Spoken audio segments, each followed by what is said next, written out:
We ready to go then? All right, cool. Good afternoon, everyone. How's it going? Everyone having a good TechEd so far? No, it's good. It's cool. All right. How many of you all have heard about the SQL Server 2014 CTP1 is now available? A couple of you? Has anyone gone ahead and downloaded it yet? Just one guy so far? All right, cool. Well, I bring it up because I'm very excited to be able to say that SSDT just got a new version released yesterday, day before yesterday, and it's actually including support for SQL Server 2014 CTP1. So to me, that's very exciting news, the fact that I'll be able to go ahead and start working with 2014, be able to take schemas from the current 2008 or 2012, whatever I may have, and be able to import those over to SQL Server 2014 CTP1 and start working with that and playing with my data and seeing how things work. Just going to go ahead and actually bring that up.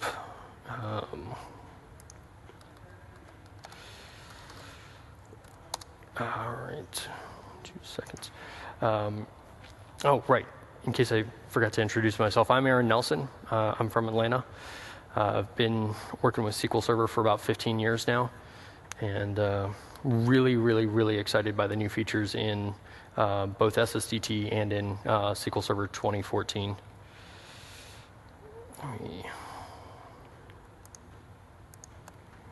Clicker. Sorry. All right. So what are SSDT database projects? Database projects are for maintaining the full life cycle of your databases. You can use SSDT just for simple version control as you're making changes in development, or you can use it to integrate into a continuous build environment. Continuous build and stuff like that is outside the scope of this session, but it's definitely something that you can do and something that they were well aware of when they started working on SSDT for database projects. You can download the latest version that came out just earlier this week on that link right there. You can also go to the SSDT team blog. Let's see. Gotta try and find the right button, sorry. All right, so what we're gonna demo today, just to give you guys some highlights about it, we're going to be taking a look at schema comparisons, how it works with changes, database snapshots, refactoring, database drift detection, the publish. We're going to see if we can do these two last ones that are new features, and I've only had a short amount of time to play with them, but they are custom compare list and data compare. Is anyone excited to see data compare on there finally? No? One guy in the front? One guy in the back. All right, so we got two. All right. Well, I guess just to make sure that you guys are in the right session, this is not about the replacement for BI Development Studio. If that's what you're expecting to hear, I'm sorry, this is only about database projects. I realize that they have the same name. That's not my fault. This is only about the database projects, comparison, DAC packs, data compare, all those cool new features that they've been rolling out to us. In case you do need that, it's a completely separate download, and I've included the link there, and it'll be in the slide deck. And if you get up and leave, because that's what you're here for, I won't be offended. So I believe that's really all the slides I've got for you now. Let me go ahead and let me see if there was anything else. There's some online resources in the slide deck in case I forget to get back to them later on today. Definitely would recommend checking those out. And they're available in the slide deck. And there's also, if you were looking for the replacement for bids, there's some videos from TechEd North America that'll help you out. All right, so let's see if we can get started here. All right, let me punch this up, make it a little larger so you can see it. How many of you are using SSDT for database projects already? Oh, only a couple. Okay, all right. Interesting. So how many of you follow along on the SSDT blog? I'm guessing not very many of you? No? All right. So I'd highly recommend adding it to your RSS feed reader, whatever that may be. That's how I found out that we had a new version available in time. And at first I took a look at it and I said, well, it's the day before I'm going to do a demo. There's no way on earth I'm going to install that thing. Who knows what could possibly go wrong? Then I went and I read what the new features were and realized that we finally have ourselves a data compare. And I was like, oh, dang it. There's no way I can do a session on this and not show them that. I mean, we've been waiting for like an entire year to get that. It's finally here. So I decided to chance it and go ahead and install it. So I played around with it. And we can, if you got some questions, we'll try it out. Not an aficionado on the data compare because it's only like, 24 hours old. But the rest of it I've been playing around with for a good while. And hopefully we'll show you some cool new features here. How many of you have worked with the old Data Dude projects? Only a handful of you as well. Okay. Show of hands. How many people are using something for database version control right now? A few more hands, about half. All right. Everyone else is just chancing it? No? All right. Then, is there anything else?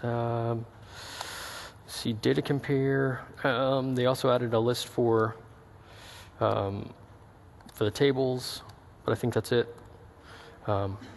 Their team blog is at blogs.msdn.com/b/SSDT. I think I've got a link to that in the resources, but definitely want to call that out because they've been making updates to it every couple of months to SSDT, and it's not like you get Management Studio with 2008, and then the only time you get an update is when it comes out to 2008 R2 and then 2012.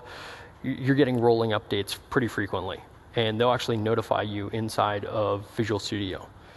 How many of you are using Visual Studio 2012 Ultimate or Professional? Okay, most of you. All right, good. I guess I should have asked, how many of you are like database administrators or database developers?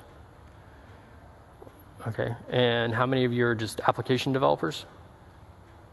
Okay, all right. Is there anyone who doesn't have Visual Studio 2012 installed? Okay. They do have a 2010 version of it, so I just wanted to point that out. I'm not really going to cover that. It's equal. They do the same thing.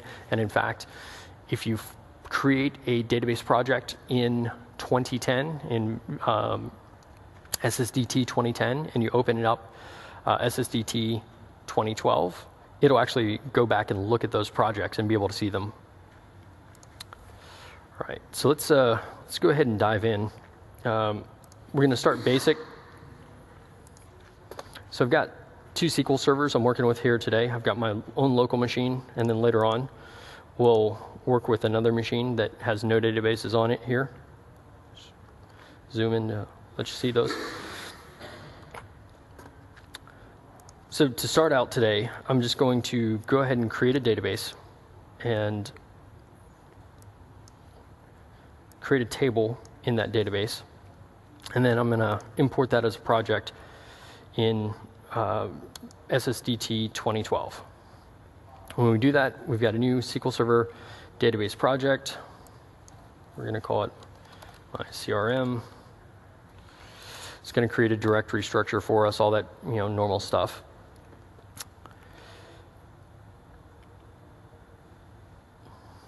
One of the first things that we're going to do here in this case is we're going to go ahead and do an import. And I'll zoom in so you all can see that. Do an import from a database. Okay, click that. Come over here. We're going to choose a database. I believe I've already done this once, so it's in there. Yep, AdventureWorks 2012. So it's got my settings already there for that. In addition to just importing the database, it can, the schema, it can also import your permissions for you and any database settings that you might have. Come down here and click Start, and then I'll Control 4 out. Wait. I guess I can leave it zoomed in. So it's going to go through there, and it should, this is a database that we just created. It's only got, sorry. I did AdventureWorks, didn't I? Got myself out of sequence. As soon as AdventureWorks finishes, I'll swap back. There we go. Sorry. Let me cancel that. Yes, we'll go ahead and save that. Actually, no, we'll delete it.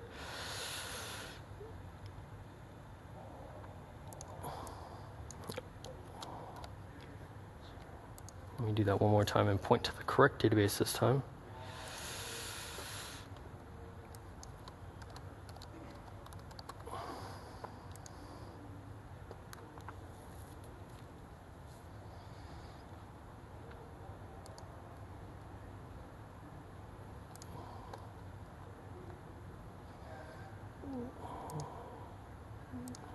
New connection. And select my database and grab my CRM, test the connection. We're good to go. Import it. And that one should be a lot faster this time.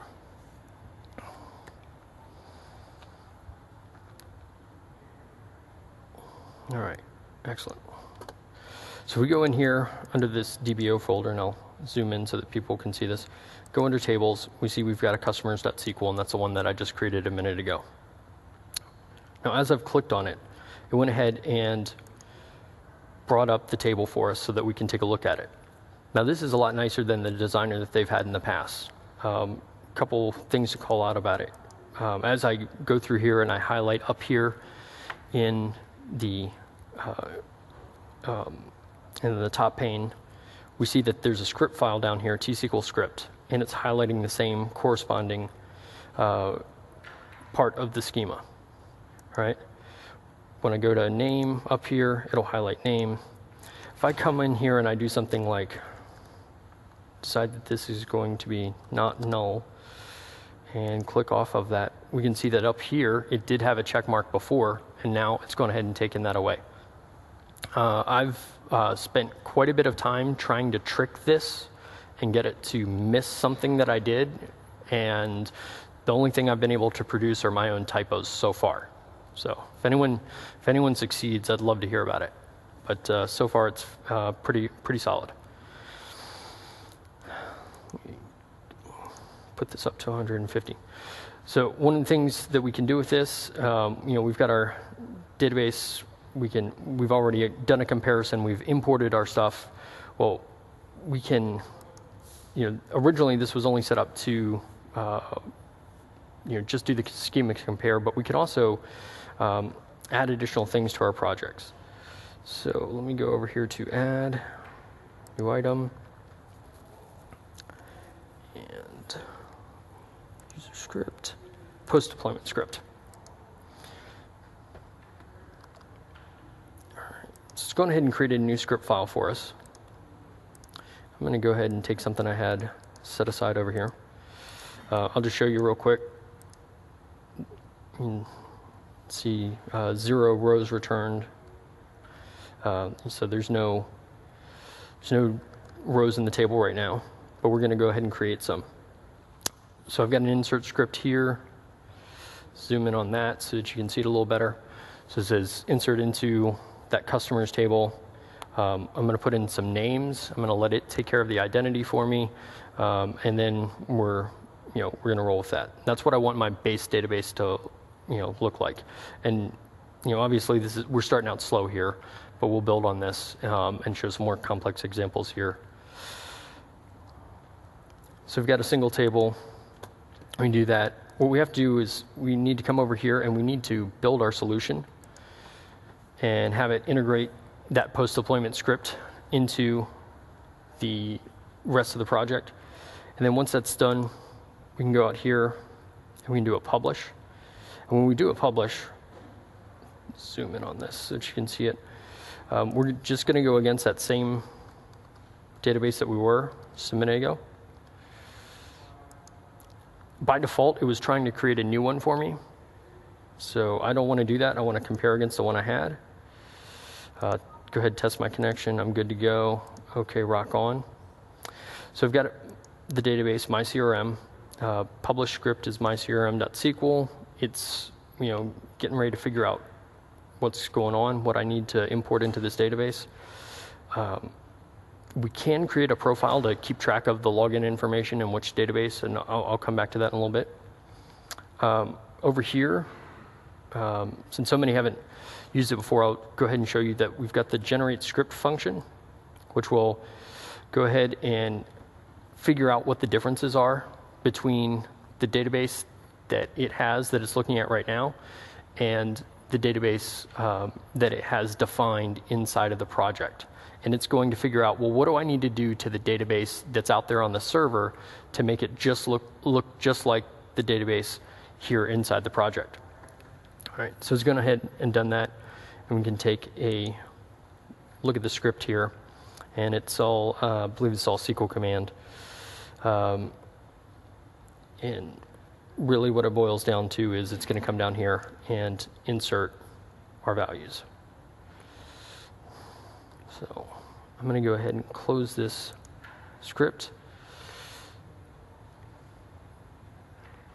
Going to go ahead and do a publish once again.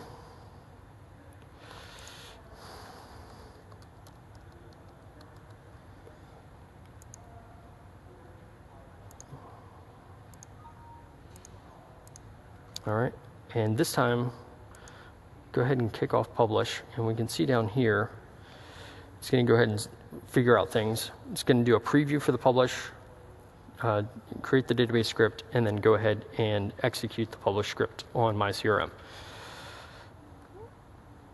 It should be fairly simple to go and find out whether it worked. You can just go in here, select star from that table. And there we go, we've got those rows right there. Now, that's a very simple and very it's not built with a ton of smarts to it, if you will, right? They brought in the data compare feature. That's got a lot of smarts there as far as data compares go. This one's a post-deployment script.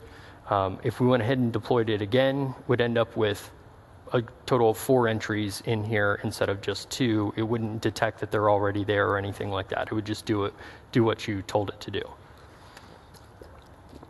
The data compare feature that they just added, that's what's intended for using for keeping track of lookup tables and things that you need to seed your database to have it ready to go from the beginning.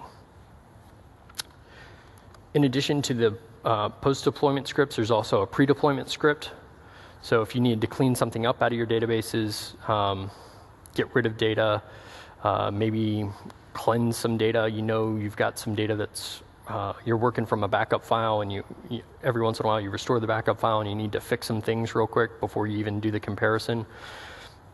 The pre-deployment script will be great for that. All right. So I'm going to go back to the customers.sql.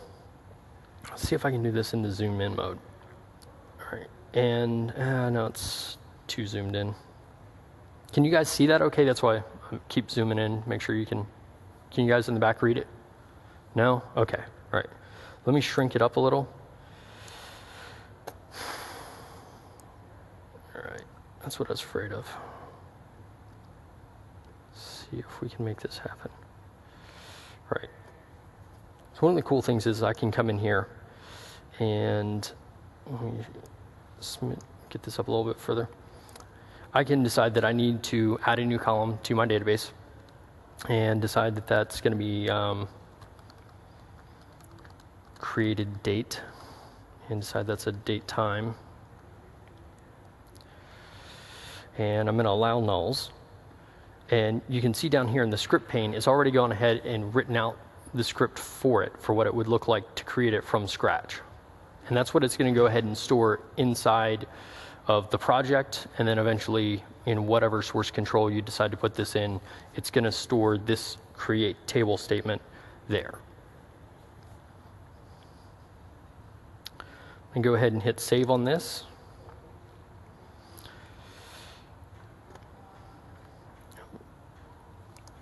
Again, I'll do a build.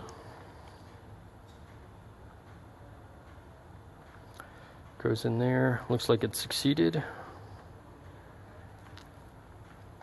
And do a publish. Edit.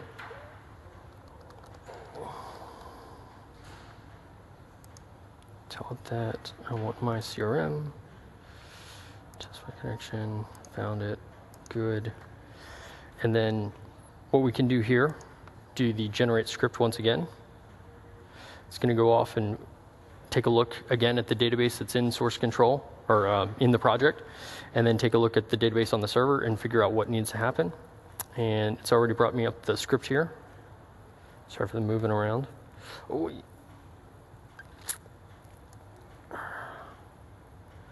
And we come down here and we can see that it's decided that it needs to do an alter table to the customers table, and that it's going to add the column. So this is nice that it was able to figure out, hey, what I need to do is just go do an add column instead of drop the table and recreate it with the name, with the definition that was there in the file. And with previous solutions, we've had to deal with things like that, or if you try to do it from Management Studio, it would just go ahead and do that for you behind the scenes. Create a new table, rename something, copy rows over, and it'd take a lot of time when all you wanted to do was add a column to your table, and it should just take a couple seconds. So here you can see that it's actually got the intelligence built into it to know what needs to change and to figure out how to do that with as minimal impact as possible. In addition to knowing how to add a column or something like that, if you go and remove a column, it actually has a setting in there to go, if you check it, it will look to see if there are rows in that table before it goes and removes a column. And if it finds rows, it can throw up its hands and say, hey, no, wait, you told me not to lose data, and there's rows in there, and if I drop this column, you're going to lose data, so I'm just stopping right here. And so that's, I guess you would call it maybe a successful failure of the deployment, in that it failed, but it failed for the right reason. It failed for a reason you told it to fail for, which was don't let me lose any data.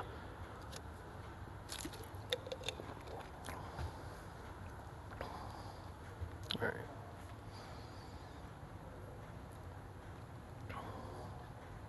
So I'm just going to go ahead and close that out. And go ahead and do my publish. Edit.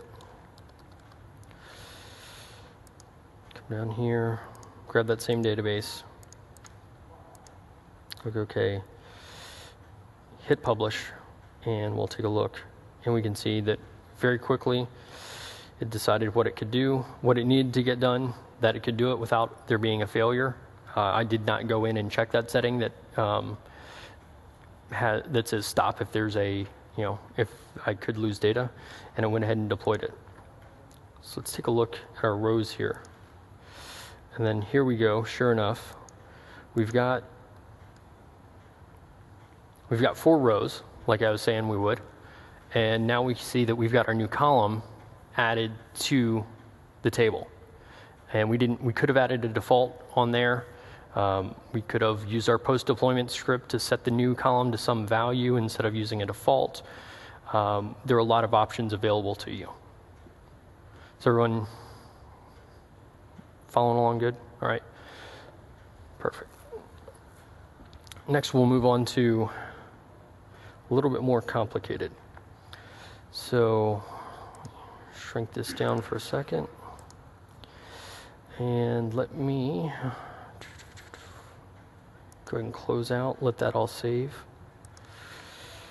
And fire up Visual Studio again. start a new project.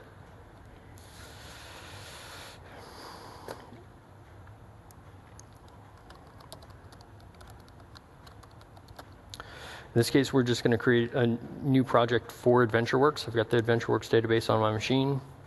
I assume you're all are probably familiar with AdventureWorks. So we've got our project. It's just a blank project.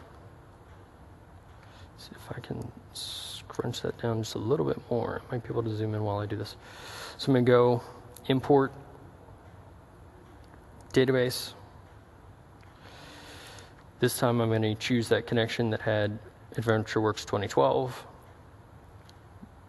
Can import permissions, import database settings, and then click on start. And then it's going to go off and grab all those objects and organize them, put them into the solution file for me, and put them all down on the disk. And actually you can see right there as it filled in all those objects on the right-hand side.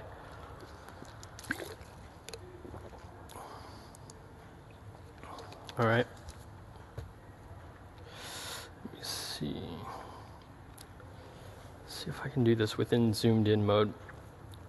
So I'm going to go into, what was it, human resources, and let me take a look at the tables there. Employee department, department ID, and then let me see person tables, person address. Okay, perfect. So I'm going to go to person address, and by clicking on it, it brings it up over here in the pane. And we can see our different columns in here. We can see the different constraints that are on those columns. It's organized all that information for us. If I were to go and decide I didn't want this new ID on here anymore, tab off of there. Decide I don't want that get date on there anymore. Tab off of there. You can see that it's going ahead and it's modifying that creation script for me as I go through there. Right? Now, I actually don't want that. Control Z works, which is, I'm always happy when that works. That was my favorite feature of the last version of SSIS, Control Z. So we've got our table here, and let's say I've decided that for whatever reason I want to rename some of my columns in here. Maybe I'm working with another system and they need to match up, but I don't like that. I don't like the way that looks. I'm a fan of underscores, something. I've decided I'm going to go in here and change this. I can go ahead and do something here and make it, and it will go ahead and be able to deploy that for me. But all that's going to happen is it's going to try and see if it can, it'll let me save this, right? But when I go to publish, it's going to go and say, hey, look, you got data in that table, and this isn't the only object that's going to be affected. Some other stuff depend on address ID or whatever the column may be. And it's going to say, you know what? You've got the settings that I shouldn't let you do this, so I'm going to go ahead and stop. All right, so I'm going to undo this change real quick, hopefully. Well, it doesn't look like it's going to let me. There we go. All right, so I'm back to address ID. What I can do is I can come in here and I can pick refactor. And when I pick refactor, I say I want to rename it. So we've got address ID. I decide it's address location ID. And then I've got this preview changes here that I've got checked already for me. When I click OK there, let's get this wonderful screen that's going to pull up for me. Bear with me while I try to maximize this. On the top, it's got just that script. It starts with just that script that we were looking at, right? But here, up on the top, we've got, well, we're going to make a change to a constraint. Yeah, we got to change the primary clustered key. Take a look further down. Oh, look, there's a view. We're going to have to make a change to that view. Oh, there's another view. so on and so forth. It goes and finds all these different places where those changes need to be made. And if we come down here, take a look. Again, this is just the file itself that it's looking at. We don't have those views in here. But if we were to apply, then it's going to go through and it's going to find all those views, in this case, several of those views, and it's going to go ahead and change the column name in there from being address ID to be address location ID, so that when we redeploy this, we're going to need to redeploy those views and drop and create, alter, whatever it determines it needs to do, put those new views out there so that the code will work. Because if we had just renamed it, we've got 5 or 6 views that would have immediately failed as soon as we had deployed this, if we had just gone and manually renamed it as opposed to clicking refactor. So that's a really important point, is to go and do the refactor and get into the habit of that. I know when you're on a fresh project and you're working in dev, going through and just changing the names of things, and worst case scenario, I'll just delete the database and start over. True, but if you can get into the habit of going in and doing the right click refactor, that'll definitely help you out. Does everyone follow along with that okay? Anyone excited by that feature? Couple people? All right. Smiles? Yeah? All right, cool. I was really excited about that feature. Saved me a lot of pains. All right. Make sure. I've got a lot of stuff I want to show you, and I literally have 3 pages of notes of stuff to remind myself of, oh, show them this cool little feature. Oh, show them this cool little feature. So that's what I'm looking at over here. How many of you have worked with the DAC packs, data tier applications, in the past? Anyone? Looks like 0 hands. Okay. All right. Well, I'm going to show you some features of what they've got going on now with Visual Studio 2012. I'm not saying that you have to use this feature, but it's a really cool feature that you should at least play around with and check out and see if it's right for you. Maybe it's not, but it's definitely improved from what it had been originally. So go ahead and cancel out of my project. I'm just going to go ahead and leave that the way it was. And let me go ahead and fire up SSDT again. I'm going to have to zoom out to do this part. So I'm going to go in here to SQL Server Object Explorer. And it's going to go and figure out what databases it can see. I've got a couple versions of local DB on my local machine. And I've also got a regular developer edition version of SQL Server, which is equivalent to Enterprise Edition. And then I've gone ahead and told it it's able to connect to another instance. It's on a virtual machine that we'll play around with here in a few minutes.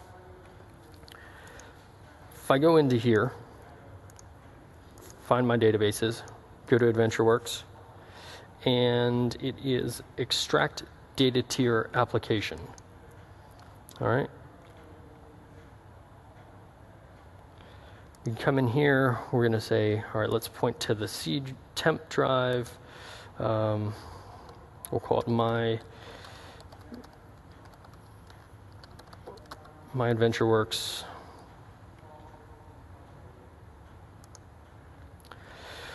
We've got some options here: extract schema only and extract schema and data.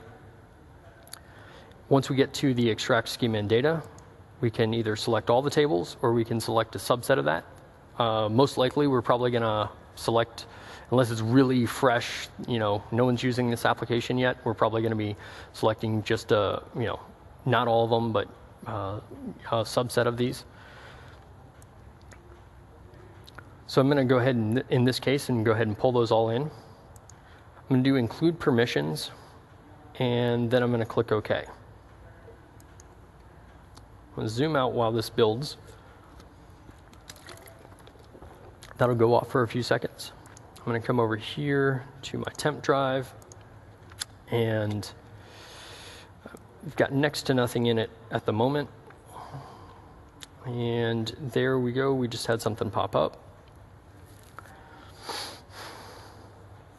And you can see that the extension of the file is .dacpack.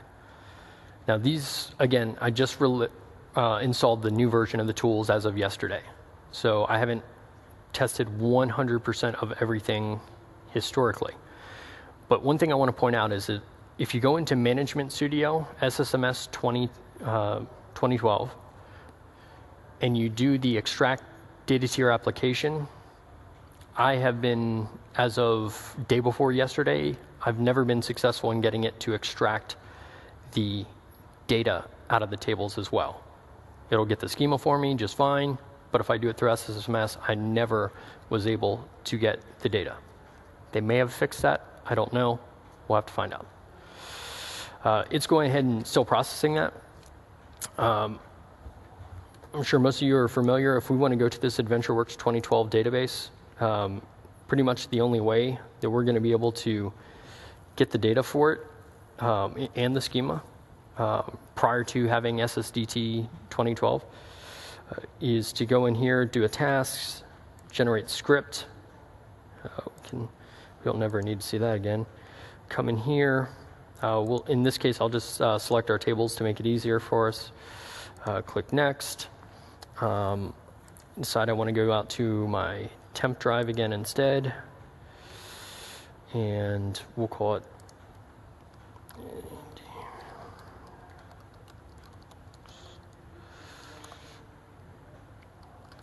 with AdventureWorks with data. Save that. We can do, in this case, we're doing single file. It does have that option to do single file per object. That way you could save it into a project. If we go into the advanced settings, we scroll on down at the bottom of there, we've got type of data to script, and by default it's set to schema only. And in this case, we're going to pick schema and data. Click OK. And actually don't want to do both at the same time. Okay, the other one finished. And I'll go ahead and click Next on this and make sure I'm at the right spot. Yep. There we go. So it's going to do that. And while it's doing that, I'm going to show you what we were just able to create with that DAC If we take a look, we've got a DAC that was 17 megabytes, 17 and a half megabytes, right? Now these DAC packs aren't really anything all that fancy, okay? They're just a zip file with a unique file extension of DAC so that it knows what to do with it. In fact, if we come in here and change this to say .zip, yes, I'm sure, take a look. We can see that we've got a model.xml, DAC metadata.xml, go look at data. If we take a look at human resources.department, we can see that there's a BCP file in there, and this is the internals of what a DAC is. So when you're able to extract it with data, that's what's happening. It's not only extracting your schema for you, but it's also taking and creating a BCP file for your table so that you can import it to somewhere else. And by using BCP and then compressing it, they're making it as small as they possibly can so that the footprint is, as lightweight as can possibly be. The fact that they make the footprint so small is pretty relevant. Let's just put this back to what it was so it'll work. Yes. And looks like that with data has finally finished. And I went ahead and scripted it before just in case it took too long or something like that. We can put these two side by side here. And you can see one 17 and a half megabytes, the other is 500 megabytes. And I think the source database is about 180 megabytes to start with. So one compressed it and took out 90% of the space when it was scripting out the schema. And then the other did not. It made it about 2.5 times bigger. So that's why I want to point out there is some value in being able to pull a DAC pack. In this case, what we did was we pulled a DAC pack that had data inside of it.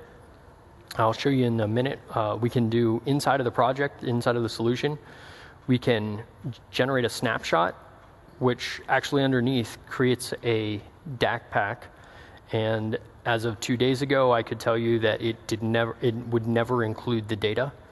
And I haven't tried it yet since the new version came out just yesterday. So we can take a look here in a minute and see if they've made any modifications to that. All right.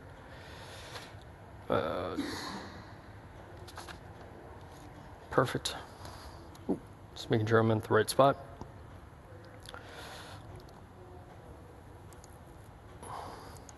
Finish on that.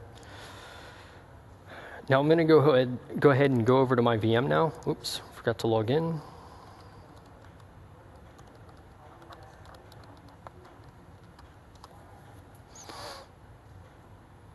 Go to my desktop.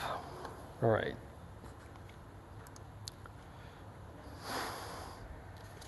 Going to open up Management Studio, and I'm going to show you what we can do with that DAC pack that we just created. So I'm going to log into my machine here. This is that second machine I showed you a few minutes ago. Take a quick zoom in.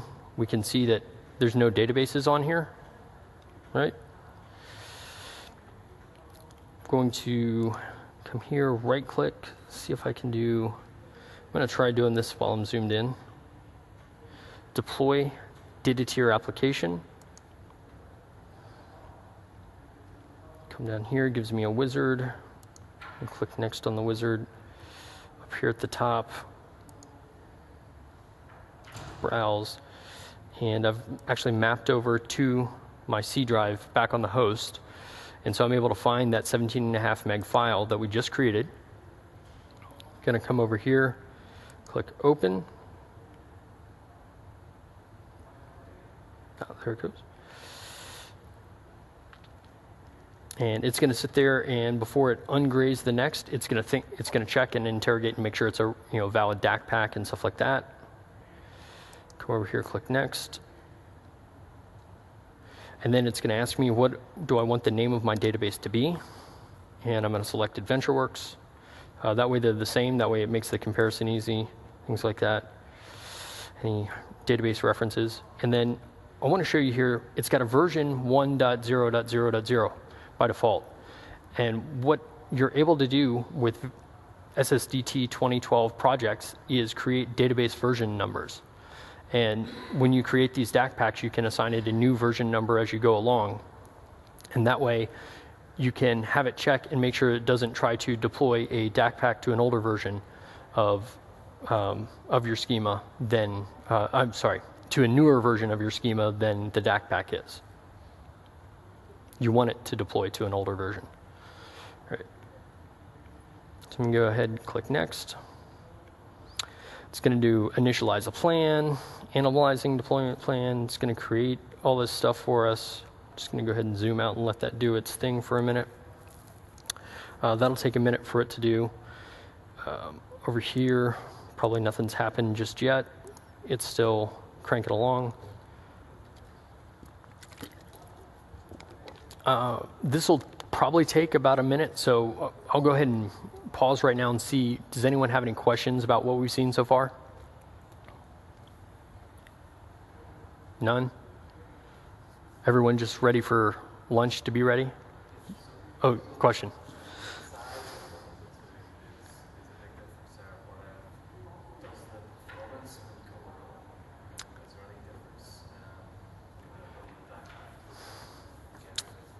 So the question is, obviously we just saw the demonstration of the size difference that we've got going on. The question is there a performance difference? I haven't, I've only got my local machine that I've been doing this on mostly. The number one performance difference that you're going to see is that, it takes a long time to copy it, 500 versus 17.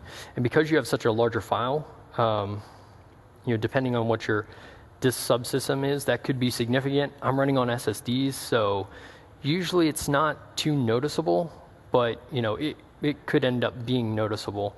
And especially if, we're just working with AdventureWorks here.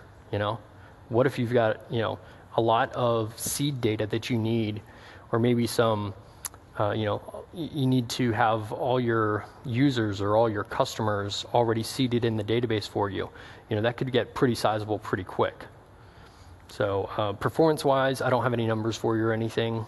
I would go ahead and assume that, you know, the DAC pack's probably gonna all around be faster or the same, right?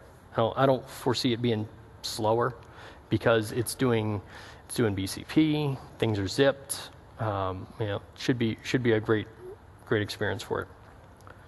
So while this has been going on, it's gone ahead and created the database, and it's gone ahead and created these tables, and we can take a look over here. Sorry. Sure thing. Let me just point out before you ask your question, if we take a look at AdventureWorks, it's still processing, but we've actually got some tables in our AdventureWorks database on this machine that used to have 0 databases. All right, go ahead.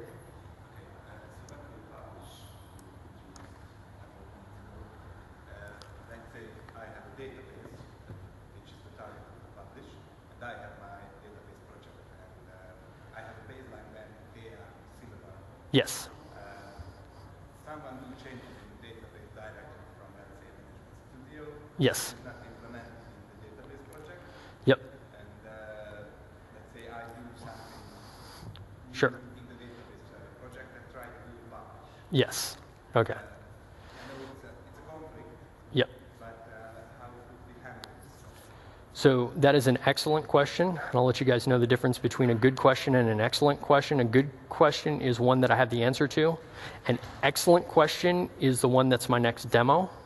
So I have that exact scenario. So the question is, well, because it's still processing, if you've got your database and you've got your solution, and your database has been deployed, and it's been out there for some time now, and someone goes and makes a change to the database through Management Studio directly without going through the project, and then you go and you make your change to some other table or to the same table in the project, and then you want to go deploy that to the database thinking that nothing has changed yet, is there a way to discover that and mitigate that? And the answer to both is yes.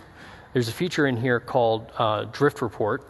You can have it actually, you can actually set it up. So let's say you take a snapshot of all your databases, right? And you put it into source control, you put it on your local machine, you put it on a thumb drive, doesn't matter.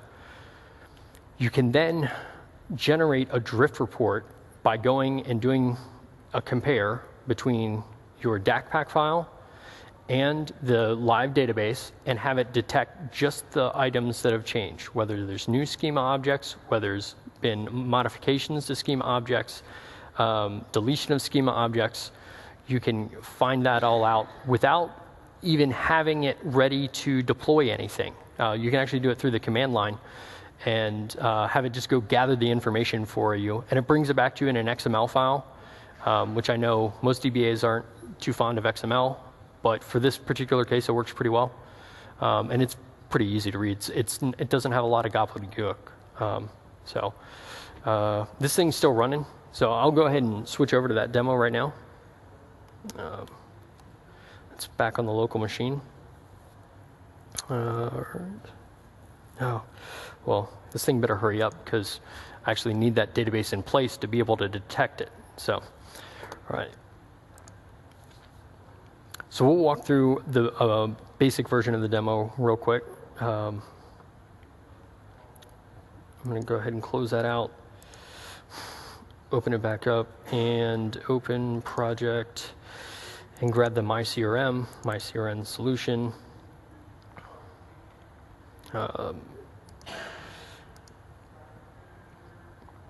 Do a schema compare, or actually we can even do this through the publish task. So let's say I've got just connecting to that same server, same database, my CRM. That's my connection. Okay.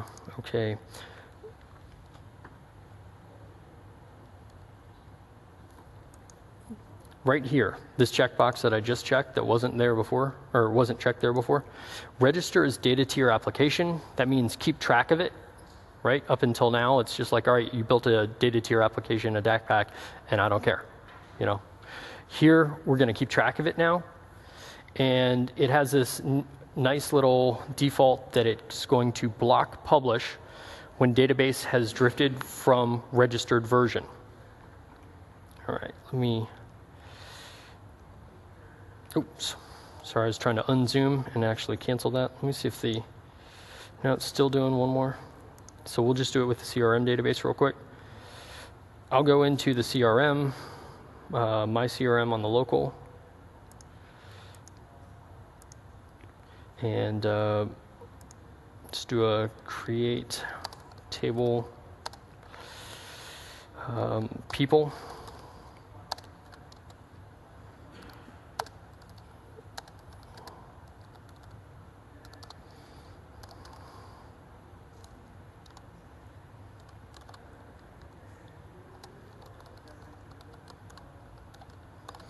All right, just zoom that up real quick.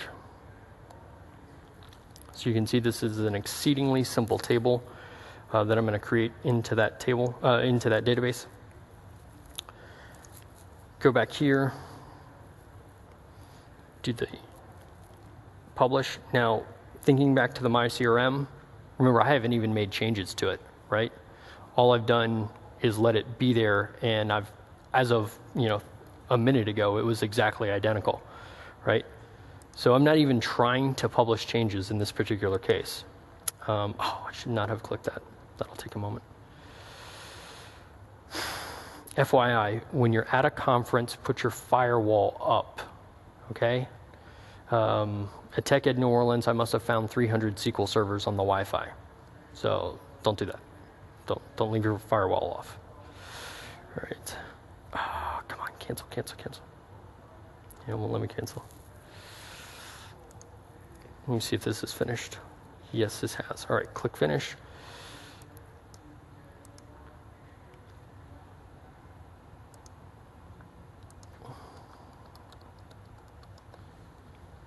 Actually, it's not just that when you're at a conference. You should probably have your firewall up more often than just at a conference, right? All right. So do my CRM, test connection, register as, and then block publish. And click publish. Did actually, yes, I did. Publish. Oh, did I actually run this? Oh, I didn't register it the first time. Let me check my tables. Well, right there. Oh, output, let's come back here, please. Here we go.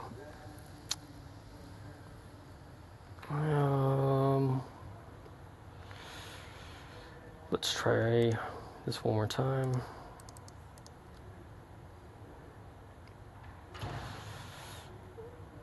Actually, let's go ahead and do it from the AdventureWorks now that we've got it deployed.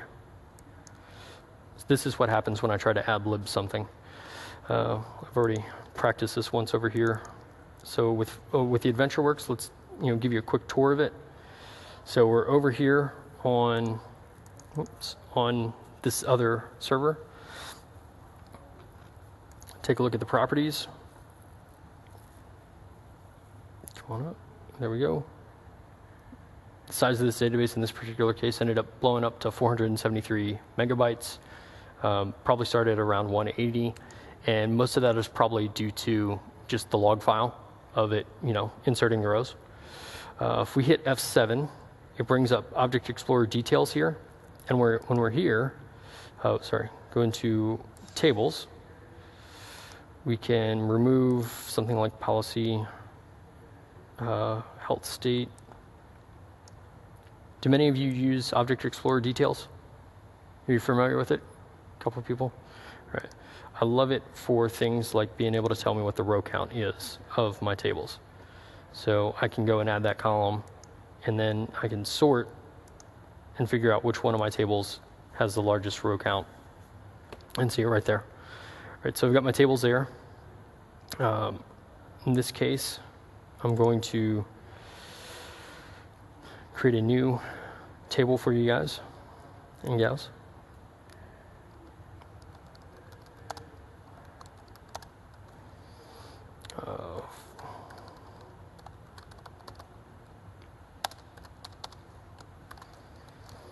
And we're just going to give it ID.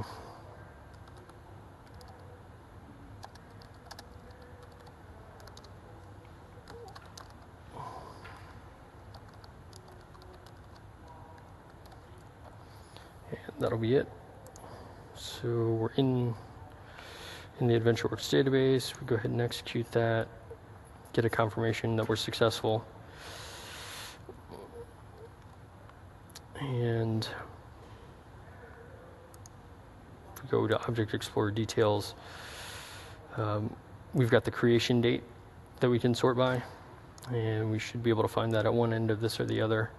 We have to refresh. Fireworks right there. So we've got our new table.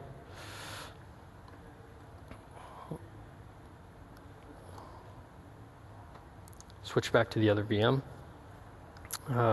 Switch back to the host. And I go ahead and open up that AdventureWorks project once again. All right. Get that out of the way. All right.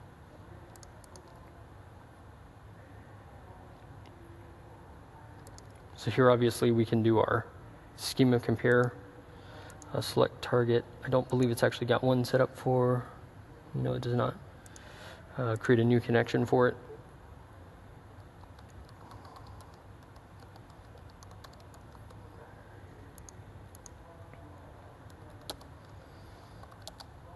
Oops.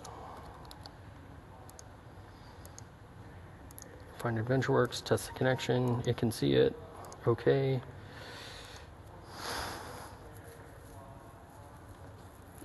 And then go ahead and do our compare. Just going through all the normal steps, make sure that you see all the features that it's got in there.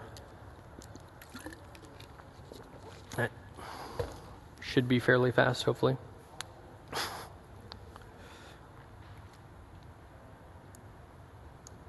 Well, it's going to take a moment. While it's running, any other question someone's come up with? All right.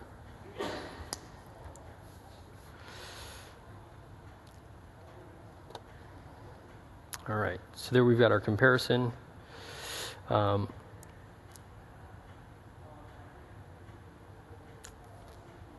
this case, it's deciding that it doesn't like all those tables out there for whatever reason. Not that it's... Oh. Well, that's a problem. I seem to have neglected to hit save when I created that DAC pack. 2 seconds. Well, slightly longer than that, but all right. SQL Server Explorer solution, new project.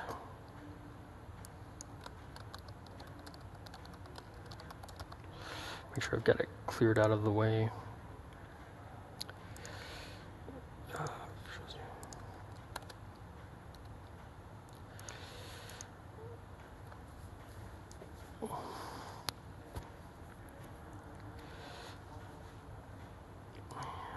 And go ahead, import database from Florian. There we go. Go ahead and pull that in. Sorry for the delay in this. When you're trying to put together something for a group that you're, flying on to the other side of the planet to go see them, you try to come up with a really interesting example, and forgetting to hit just one button in the middle of the sequence can get everything off to the wrong foot there. So we do our build, and then let's see, we can see if it'll do a publish and detect.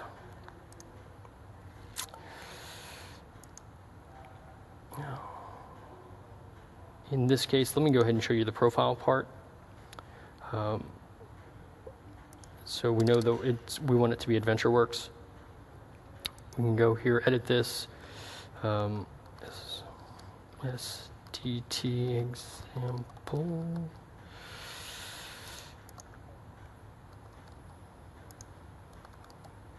Save password.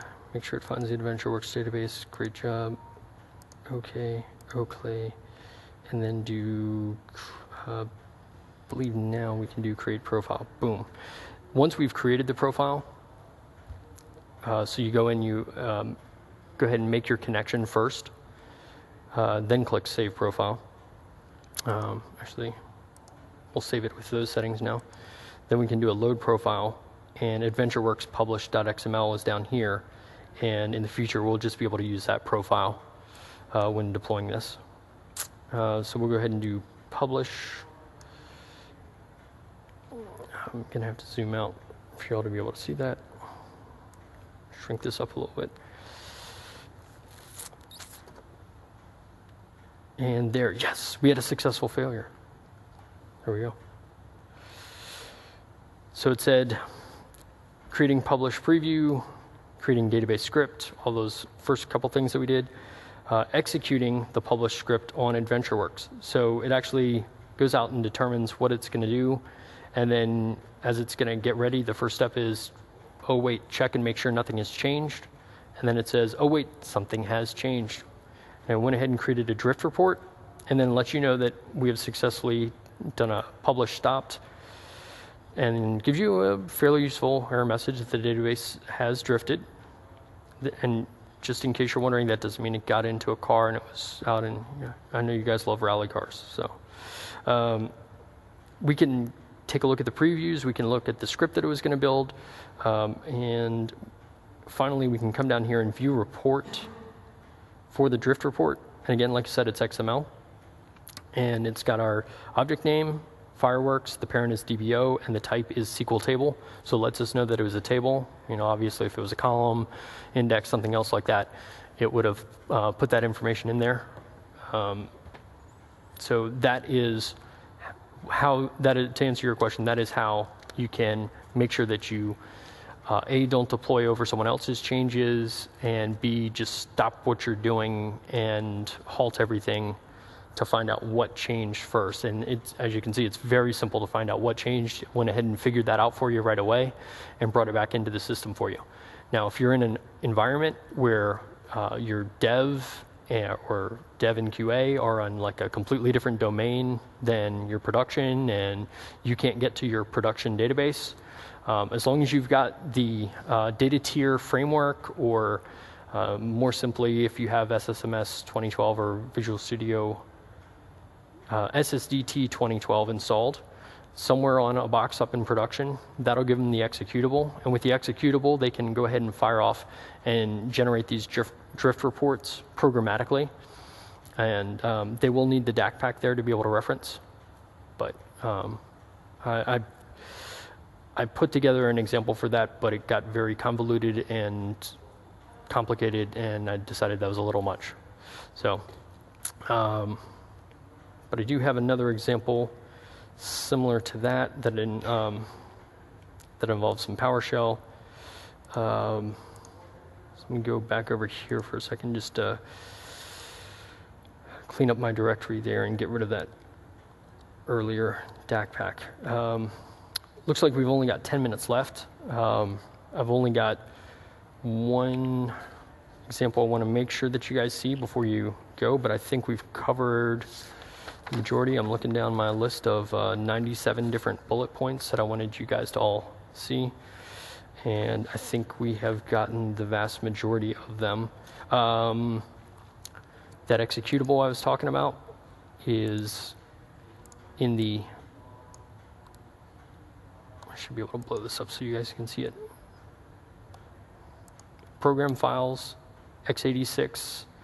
Sorry, if I go like that, it'll keep it one color. Program files, x86, SQL Server 110, DAC, bin, and then it's SQL package.exe. So that's what you're able to use if you need to do it either programmatically or in a disconnected environment. Before I show you something on that one, questions about it? Does anyone besides that guy find the drift report useful? Yes? Yes, that's like the most hands we've seen so far all day. All right. Wait, I bet we can top it. Who's ready for lunch? No hands. One hand. What? Was lunch bad or something? All right, this guy's got a question.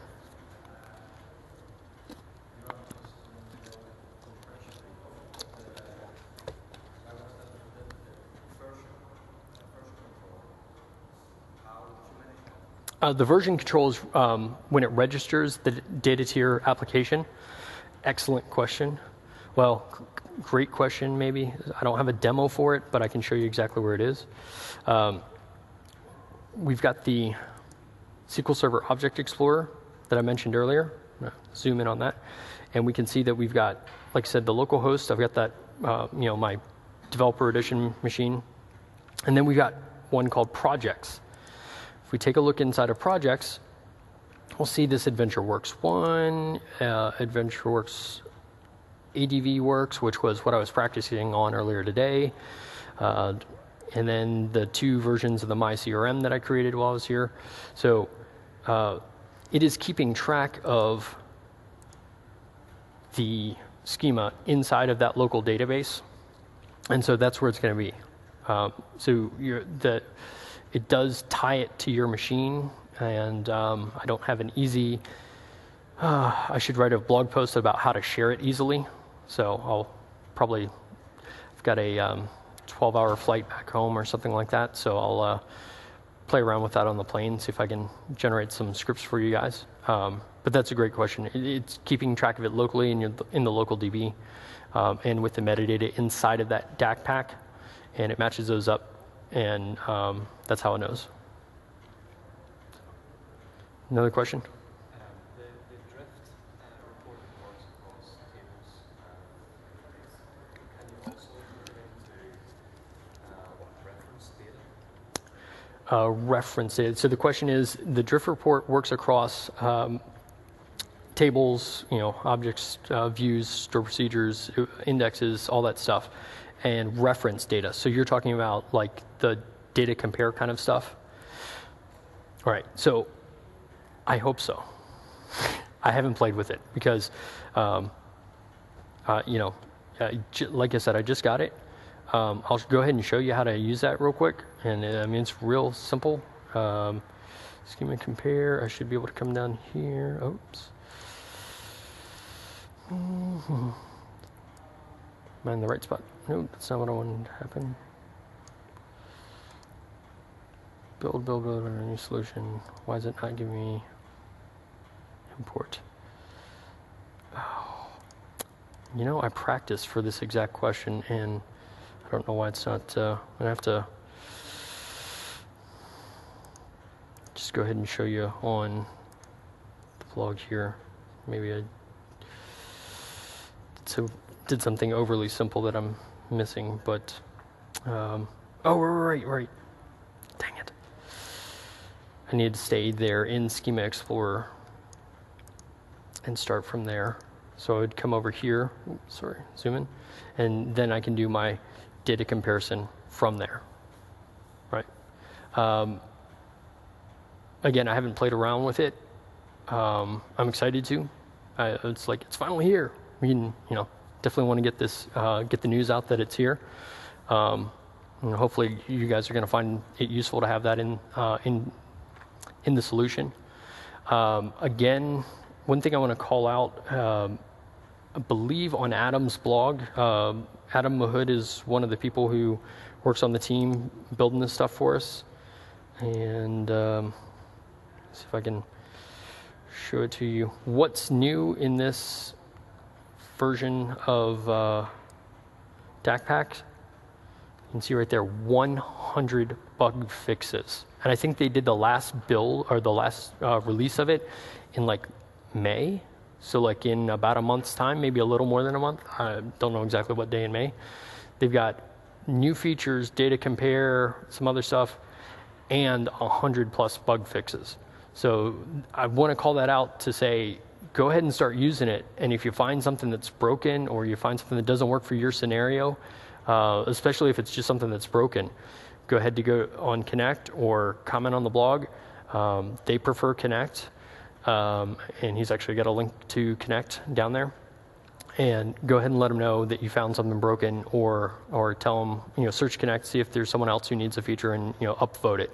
It's really important to upvote things on Connect, because that is one of their number one ways of getting information about what people want. So, more questions? All right. If you have more questions, I'm going to be down at the SQL Server database booth in in the expo hall for a little bit. Please feel free to stop by. I think I'll be there through the end of lunch. So if you've got some more questions, you think of some while you're at lunch, please feel free to stop by. Otherwise, if you don't have a question today, let me show you. Aaron at SQLvariant.com is my email address. Please feel free to reach out to me and send me an email. If you didn't remember something, you get stuck, you're looking for a feature, let me know.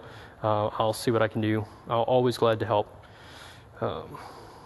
And just remember, I'm on the others. I'm like at least 5 time zones away, maybe more. Don't forget that part, please. All right, and while I'm in here, let me show you one other thing. I was showing you where to go to get that SQL package.exe. I put together a bunch of answers for it, and I just wanted to show you real quick before we leave you today. I've got my AdventureWorks over here. I cleaned up that directory, got rid of the DAC packs for you, so it's clean. I'm going to come over here, and I'm just going to go ahead and execute that and show you that if everything works, it should go ahead and I think I've got it set up to, I know I'm rushing through this. AdventureWorks 2012. Just go ahead and create a file for you. There it goes. And so there it is. It's filling in that file, getting the schema for you, getting the data as well. So you can do that programmatically with a command line.